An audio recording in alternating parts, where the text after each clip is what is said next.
Hello बच्चों, I am Rashmi your maths teacher. तो इस वीडियो में आज हम सॉल्व करने वाली चैप्टर नंबर 9 डिफरेंशियल इक्वेशन की एक्सरसाइज 9.6 का इंट्रोडक्शन। ये लास्ट इंट्रोडक्शन है क्योंकि इसके बाद आपकी मिसलेनियस एक्सरसाइज है।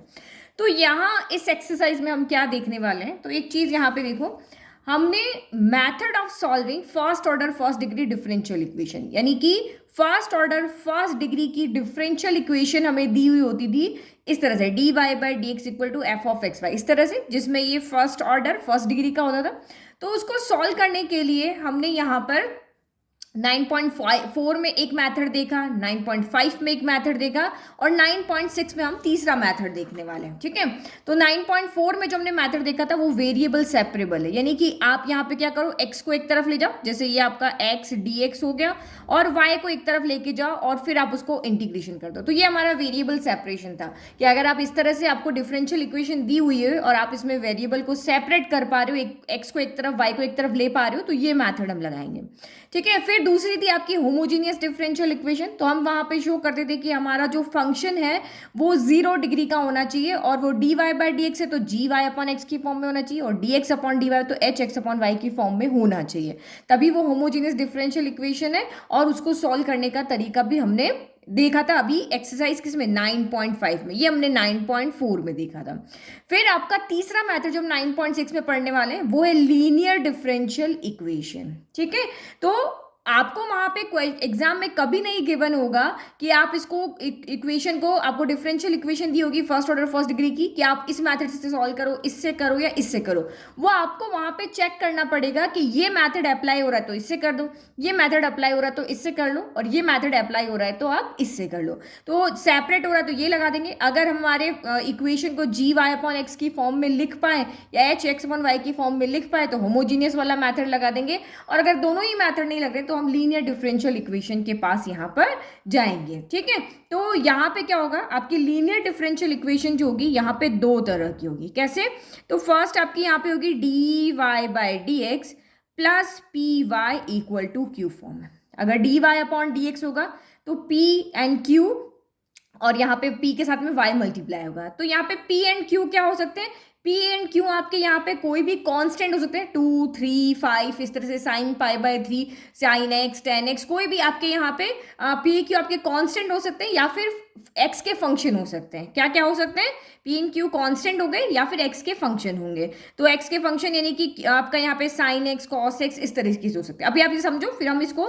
बिल्कुल आधा आधा पार्ट डिवाइड करके बराबर देखेंगे ताकि आपको दोनों में डिफरेंस पता चले। फिर हमारी यहाँ पे दूसरी तरह की लीनियर इक्वेशन हो सकती है, d y by d x ना हो तो क्या होगा, यहाँ पे d x upon d y होगा। अगर ये d x upon d y हो गया तो हम p ना लिख करके इसको p डैश लिख रहे हैं या p1 कह रहे हैं। अब y की जगह यहाँ पे x आ जाएगा। देखो, ऊपर y है तो यहाँ y रहेगा, ऊपर x है तो यहाँ x रहेगा, और इसको हम यहाँ पे q डैश करें तो वही p डैश q डैश आपके या तो कांस्टेंट हो सकते हैं या फिर आपके यहाँ x का फंक्शन होगा लेकिन यहाँ पे y का फंक्शन होगा, जैसे साइन y cos y इस तरीके से यहाँ पे हो सकता है। अब इस तरह की इक्वेशंस आ जाती है तो इसको सॉल्व करने का क्या तरीका है वो हम यहाँ पे देखते हैं, उसके बाद एक एक एग्जाम्पल भी देखते हैं। तो ये मैंने लिख दिया लीनियर डिफरेंशियल इक्वेशन इन दो फॉर्म में, ये मैंने आपको ऊपर दिखाई दिया। तो d y by d x plus p y equal to q, जहाँ पे पी क्यू कॉन्स्टेंट होंगे या एक्स के फंक्शन होंगे। देखो यहाँ पे वाई का मल्टीप्लाई, देखो d y by d x होगा तो यहाँ वाई होगा, हमें इस तरह से अरेंज करना पड़ेगा। p यहाँ पे क्या है 5 है, q यहाँ पे क्या है sin x है, तो p कांस्टेंट है और q क्या है, x के फंक्शन है x का।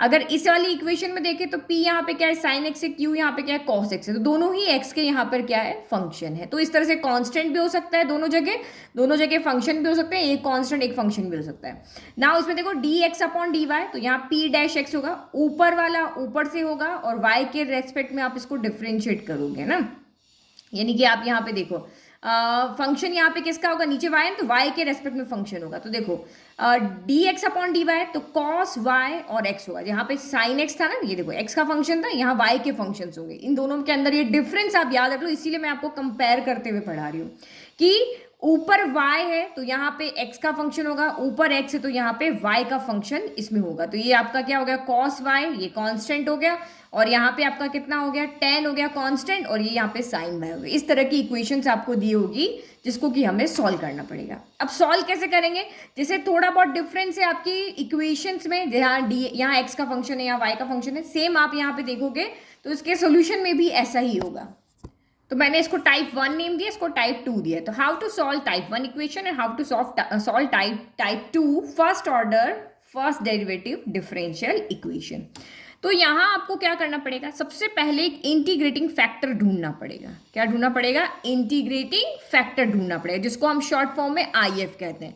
तो वो हम कैसे फाइंड करेंगे? E लिखना है आपको, इसकी पावर में इंटीग्रेट करना है किसका? P का। और किसके रेस्पेक्ट में? क्योंकि फंक्शन यहाँ पे x के हैं तो dx के रेस्पेक्ट में हम, यानी x के रेस्पेक्ट में डिफरेंशिएट करेंगे।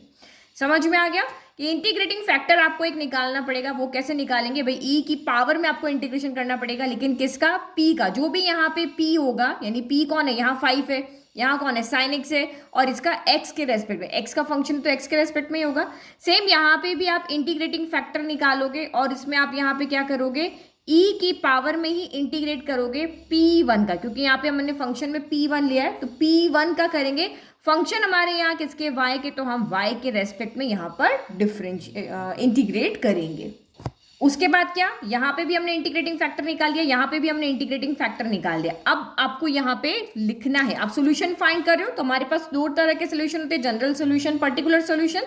तो जनरल सॉल्यूशन से पर्टिकुलर सॉल्यूशन हमें बनाने आता है। जो वैल्यू दी होती है जनरल इक्वेशन में पुट करके और आप सी की वैल्यू निकाल दो तो वो आपका पर्टिकुलर सॉल्यूशन है। तो हमें सिर्फ यहाँ पे जनरल सॉल्यूशन का ही फॉर्मूला याद रखना है। पर्टिकुलर, जनरल को पर्टिकुलर बनाना तो आपको आता है। तो देखो यहाँ पे क्या होगा, सबसे पहले y, फिर आपका यहाँ पर क्या हो जाएगा? मल्टीप्लाई करना है आपको इंटीग्रेटिंग फैक्टर का। ठीक है, इंटीग्रेटिंग फैक्टर का इधर भी मल्टीप्लाई होगा, इधर भी मल्टीप्लाई होगा। देखो p का काम यहाँ पे हो चुका है, तो अब हम यहाँ पे क्या लिखेंगे? q लिखेंगे। q को मल्टीप्लाई करेंगे फिर से इंटीग्रेटिंग फैक्टर से, और फंक्शन x का है तो x के रेस्पेक्ट में ही इंटीग्रेट करेंगे। समझ में आ गया? देखो ये इस तरह से याद रखो, p का काम हम पहले कर चुके, इंटीग्रेशन ऑफ p dx था, तो यहाँ पे इंटीग्रेशन ऑफ q dx आएगा, लेकिन इंटीग्रेटिंग फैक्टर का हम यहाँ पे मल्टीप्लाई करेंगे। सेम यहाँ पे भी इंटीग्रेटिंग फैक्टर का मल्टीप्लाई करेंगे, क्योंकि x के रेस्पेक्ट में डिफरेंस इंटीग्रेट कर रहे हैं तो यहाँ y का मल्टीप्लाई होगा। ठीक है, इस तरह से याद रखो, y इंटीग्रेटिंग फैक्टर इधर भी p का काम हो चुका है तो q dx आएगा, और यहाँ पे हमारा y आएगा। अब इधर वाले में देखो, लेकिन यहाँ पे एक c और लगाना है ना, इसमें आपको वैल्यू पुट करके बस इसको सॉल्व कर देना है, और कुछ भी नहीं होगा आपका जनरल सॉल्यूशन। अब यहाँ देखो इसका उल्टा होगा, तो यहाँ y है तो यहाँ पे x होगा, और उसको मल्टीप्लाई करेंगे इंटीग्रेटिंग फैक्टर से, फिर इक्वल सेम वही इंटीग्रेशन ऑफ p का टर्न हो चुका है तो q का होगा, इंटीग्रेटिंग फैक्टर होगा, और यहाँ x के रेस्पेक्ट में, बट यहाँ पे y के रेस्पेक्ट में होगा, और ये c हो गया। तो देखो लेफ्ट वाला तो आपका सेम है, बट आपको ये पता है इधर y के रेस्पेक्ट में होगा, इधर x के रेस्पेक्ट में होगा। ये क्वेश्चन बहुत कम आएंगे, ज़्यादातर क्वेश्चन इसी तरीके से करेंगे, इधर y IF होता है, इधर x इंटीग्रेटिंग फैक्टर होता है। तो ये जो मेन इस चैप्टर के लिए वो याद रखने वाली चीज़ बस ये इतनी सी है जो अब मैं आपको दिखा रही हूँ। ये आपको ये वाला टाइप 1 मैथड कैसे सॉल्व करना है, टाइप 2 मैथड कैसे सॉल्व करना है, बस ये आपको यहाँ पे याद रखना है। तो ये मैथड आपको याद हो गया। अब इससे रिलेटेड हम पहले इस मैथड से रिलेटेड एग्जाम्पल देखते हैं, फिर इस मैथड से रिलेटेड एक एग्जाम्पल करेंगे। ठीक है, तो मैंने एग्जाम्पल नंबर 20 लिया है। Find the general solution of the differential equation x dy by dx plus 2y equal to x square. अब देखो, अब आपके सामने ये क्वेश्चन है, अब आपको सोचना है कि मैं उन तीनों मैथड में से, ये जो तीन मैथड है इसमें से मैं किससे सॉल्व करूँ। देखो वेरिएबल सेपरेशन, तो वेरिएबल आपका यहाँ पे सेपरेट नहीं होगा। क्यों नहीं होगा? देखो x square minus 2y upon आपका ये x आ जाएगा, यही आएगा ना, dy बाई, ऐसे ही आपको एग्जाम में सोचना है। dy बाई डी एक्स आ रहा है, एक्स स्क्वायर माइनस 2y, और ये आपका यहाँ पे x आ जाएगा। करो सेपरेट करके देखो, आप क्या y dy के साथ में y को लिख सकते हो और x के साथ में x को लिख सकते हो? नहीं लिख सकते। अच्छा, फिर यहाँ पे एक्स स्क्वायर था ना, हाँ यहाँ एक्स स्क्वायर है। फिर हम दूसरा वाला होमोजीनियस वाला मेथड है, वो भी यहाँ पे नहीं लगा सकते। क्यों नहीं लगा सकते? क्योंकि होमोजीनियस मेथड तभी लगता है जब सबकी डिग्री सेम हो। यहाँ 2 डिग्री तो यहाँ भी 2 होनी चाहिए, यहाँ भी 2 होनी चाहिए। अगर ये एक्स स्क्वायर ना होके ओनली एक्स होता तब हमारा होमोजीनियस मेथड यहाँ पे लग जाता।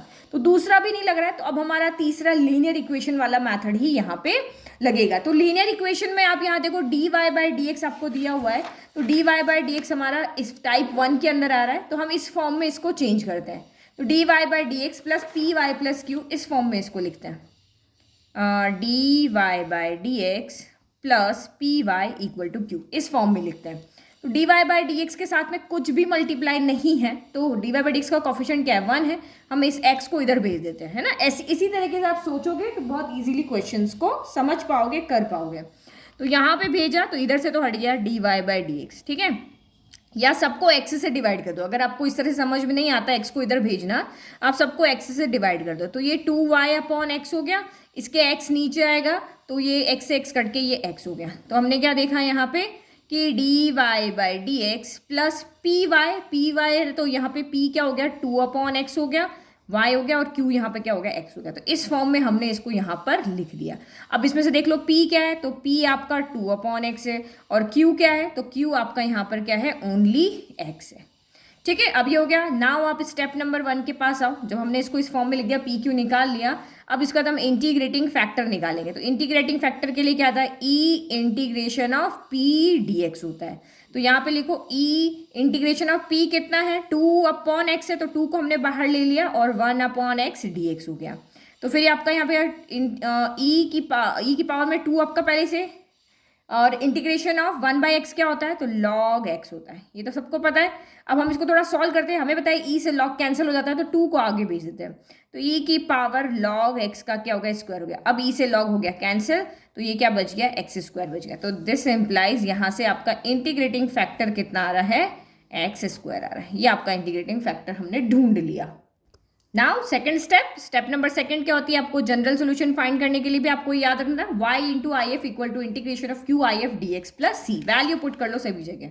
तो ये आपका y हो गया, इंटीग्रेटिंग आई एफ की वैल्यू कितनी आ रही है आपकी एक्स स्क्वायर आ रही है। फिर equal to integration of q कितना है, तो q हमने जस्ट अभी ऊपर लिखा था, कितना आ रहा है आपका q x आ रहा है, तो हमने यहाँ पे लिख देना है x हो गया। फिर इंटीग्रेटिंग फैक्टर की वैल्यू कितनी है, ये आपका एक्स स्क्वायर हो गया, और ये dx हो गया प्लस आपका यहाँ पे c हो गया। तो ये आपका x square y equal to x और एक्स स्क्वायर, इन दोनों का इंटीग्रेशन करना है। बेस सेम है तो पावर क्या हो जाती है ऐड, 2 + 1 3 हो गया, dx प्लस c हो गया। अभी एक्स क्यूब का इंटीग्रेशन करो, तो एक्स क्यूब का इंटीग्रेशन क्या होता है, एक्स की पावर 4/4 यही होता है, और ये प्लस आपका c हो गया। तो जब फाइनल सोल्यूशन देते हैं तो y इक्वल की फॉर्म में देते हैं। तो एक्स स्क्वायर को इधर भेज दो, एक्स स्क्वायर इधर आएगा तो दोनों के नीचे आ जाएगा, एक्स स्क्वायर अपॉन एक्स की पावर 4 अपॉन एक्स की पावर 4 अपॉन 4x स्क्वायर हो गया, और c के नीचे भी आपका यहाँ पे एक्स स्क्वायर आ जाएगा। तो y इक्वल टू 2, 4 में से 2 गया तो एक्स स्क्वायर बाय 4 बच गया, प्लस c एक्स की पावर माइनस का 2 बच गया। तो ये फंक्शन है, सॉरी ये एक वेरिएबल है, तो सी कांस्टेंट के साथ में, क्योंकि अगर आप एक्स की वैल्यू पुट करोगे तो बार बार सी की वैल्यू क्या होगी यहाँ पे चेंज होती रहेगी, तो हम इसको सी से मल्टीप्लाई नहीं कर देंगे। हमेशा कांस्टेंट कोई मल्टीप्लाई होता है तो हम उसको वापस सी लिख लेते हैं, बट एक वेरिएबल मल्टीप्लाई हो रहा है तो हम उसको एज इट इज रखेंगे, और ये आंसर हमारा यहाँ पे क्या हो गया, this is the general solution of the differential given differential equation. अगर इसको पर्टिकुलर सोल्यूशन बनाना है तो आपको एक्स वाई की वैल्यू दोगी, वहां पुट करके सी की वैल्यू निकालोगे, यहाँ पुट करोगे तो ये आपका पर्टिकुलर सोल्यूशन बन जाएगा। तो इस तरीके से हम टाइप 1 लीनियर डिफरेंशियल इक्वेशन के क्वेश्चंस को सॉल्व करेंगे। अब यहाँ पे देखते हैं हमारा टाइप 2, इस मेथड में हम कैसे सॉल्व करेंगे। Now equation number example number 21, find the general solution of the differential equation. तो कोई भी डिफरेंशियल इक्वेशन दी हुई है उसको हम सबसे पहले d y by d x में, जो भी हमारे लिए इजी पड़ रहा हो, या d x upon d y की फॉर्म में लिखेंगे। उसके बाद देखेंगे वेरिएबल सेपरेट हो रहे हैं या नहीं हो रहे हैं, होमोजीनियस बन रहा है कि नहीं बन रहा है, या लीनियर वाला मैथड लगेगा। तो आप यहाँ पे देखो ये नेगेटिव है ना, तो इस पूरे को उधर भेज देते। तो ये आपका क्या हो गया, y d x equal to x plus 2y square d y हो गया। अब यहां से सोचो कि ये बनाऊं या ये बनाऊं, जो इजी पढ़ रहा हो हम वो बनाएंगे। तो आप यहाँ पे देखो, अगर मैं d y by d x बनाती हूँ तो ये यहाँ पे आ जाएगा डिवाइड में, और ये चला जाएगा उधर, तो y upon x plus 2y square बन गया, यही बनेगा। अगर मैंने इसको d y by d x बनाया तो ये बन जाएगा। तो आप यहाँ पे देखो, क्या आप वेरिएबल सेपरेट कर पा रहे हो, नहीं कर पा रहे। क्यों, क्योंकि ये y यहाँ नीचे है, ये गड़बड़ कर रहा है, इसको हम कैसे सेपरेट करेंगे, ठीक है। और ऊपर a के नीचे 2 है तो हम इस तरह से अलग अलग भी यहाँ पे नहीं लिख सकते, तो वेरिएबल सेपरेशन नहीं लग रहा। फिर होमोजीनियस भी नहीं लगेगा, क्योंकि इसकी डिग्री 2 है, इसकी डिग्री 1 है, इसकी डिग्री 1 है, सबकी डिग्री सेम होगा तभी होमोजीनियस लगेगा। तो अब हमारा रहा तीसरा वाला मेथड, तो उसमें हमें क्या लिखना पड़ेगा, या तो d y by d x plus p y equal to q form में चेंज करें, या d x upon d y plus p dash x equal to q form में, क्यू डैश की फॉर्म में चेंज करें। तो यहाँ से तो वो भी नहीं हो रहा। क्यों नहीं हो रहा, क्योंकि ये इसमें 3 टर्म होनी चाहिए, यहाँ तो एक ही टर्म है, इसके नीचे ये हो ही नहीं सकता। तो इसीलिए d y by d x हम यहाँ पे बनाना उतना ईजी नहीं हो रहा है, तो हम इसको d x upon d y बनाते हैं, ठीक है, क्योंकि कोई सोल्यूशन इससे निकल नहीं रहा। तो यहाँ देखो डी एक्स है और ये डी वाई आ गया नीचे। अब ये सिंगल टर्म को हमेशा आप ट्रेवल करवाओ, तो ये क्या हो गई, x plus 2y square upon y हो गया। अब इस y को हम सेपरेट कर सकते हैं, तो ये कितना हो गया, dx upon dy equal to, आप लिखो x upon y plus 2y square upon y हो गया। तो ये सॉल्व होकर क्या हो जाएगा, dx अपॉन dy, हमारी इक्वेशन क्या होती है, p डैश x होती है ना, तो इसके पास x है, इसको उधर भेज दो, तो यहाँ प्लस कर लेते हैं और मैं यहाँ पे माइनस का 1 अपॉन वाई कर, ये मेरा p हो जाएगा, मैंने पहले से ही अरेंज करके लिख दिया। ये उधर जाएगी तो नेगेटिव होगी, नेगेटिव मैंने y के साथ रख दिया इक्वेशन, क्योंकि फॉर्मूला हमारा जो है, जो जहाँ जनरल जो हमारी लीनियर इक्वेशन है वो इस फॉर्म में, इसी फॉर्म में इसको अरेंज किया। तो ये p डैश हो गया, ये आपका यहाँ पर x हो गया। अब q डैश क्या होगा, इस y से ये y कैंसिल, तो ये आपका यहाँ पर क्या हो गया, 2y हो गया। अब आप यहाँ से इजीली लिख सकते हो कि p डैश कितना है, माइनस का 1 अपॉन वाई है, q डैश कितना है, तो ये आपका यहाँ पर कितना है, 2y है। Now step number 1, step number 1 आपके यहाँ पे क्या है, फाइंड द इंटीग्रेटिंग फैक्टर। तो इंटीग्रेटिंग फैक्टर फाइंड करने का फॉर्मूला क्या होता है, e पावर में इंटीग्रेशन ऑफ p, लेकिन यहाँ पे हम किसके रेस्पेक्ट में, सब y y चल रहा ना, y के रेस्पेक्ट में इंटीग्रेट करेंगे, ठीक है। रखो e की पावर p डैश की वैल्यू रखनी है, तो माइनस को हम बाहर ले लेते हैं, integration of 1 upon y d y हो गया। जब वैल्यू y में तो y के रिस्पेक्ट में ही करोगे ना, तो ये थोड़ा सा कॉमन सेंस लगाओगे तो याद रखने की जरूरत नहीं पड़ेगी। तो e की पावर माइनस का 1 अपॉन वाई का क्या हो जाएगा, लॉग y हो गया। अब आपको पता है e से लॉग कैंसिल हो जाता है, तो हम माइनस आगे दे देते हैं, तो e की पावर लॉग y को हमने माइनस का साइन दे दिया, -1 था इसको दे दिया, e से लॉग कैंसिल हो गया, तो दिस इम्प्लाइज इंटीग्रेटिंग फैक्टर आपका यहाँ पर कितना आ गया, y इनवर्स आ गया, या इसको हम 1 अपॉन वाई भी कह सकते हैं। तो ये हमारा यहाँ से क्या आ गया, इंटीग्रेटिंग फैक्टर आ गया।